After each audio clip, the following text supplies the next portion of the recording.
সবাইকে নমস্কার জানিয়ে বলছি, প্লিজ দয়া করে কেউ কাউন্টিং এজেন্টরা এবং প্রার্থী ক্যান্ডিডেটরা তারা ভোটিং এলাকা ছেড়ে আসবেন না।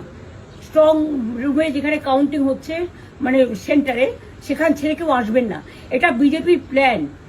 প্রথম 2-3 রাউন্ডে আমি কালকে থেকেই বলছি যে ওদেরগুলো আগে দেখাবে, আমাদেরগুলো পরে দেখাবে।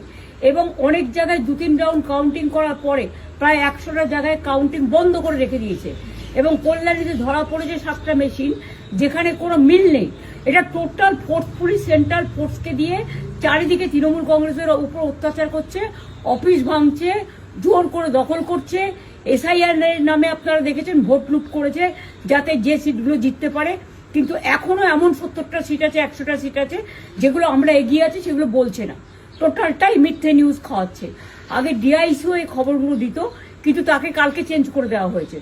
টোটালটাই ইলেকশন কমিশন নিজের ইচ্ছে মতো খেলছে, এবং সাথে কেন্দ্রীয় বাহিনীকে নিয়ে। এবং আমাদের পুলিশরা টোটাল মাথা নত করে কেন্দ্রীয় বাহিনীর আন্ডারে কাজ করছে। সুতরাং আমি আমাদের কাউন্টিং এজেন্টদের, আমাদের সমস্ত পার্টির কর্মীদের বলবো, অত মন খারাপ করার কারণ নেই। আমি বলেছিলাম সূর্যাস্তের পরে আপনারা জিতবেন। 3 রাউন্ড 4 রাউন্ড কাউন্ট হলেও এটা 14 রাউন্ড থেকে 18 রাউন্ড কাউন্ট হয়, তখন আপনারা জিতবেন। Wait and see, watch.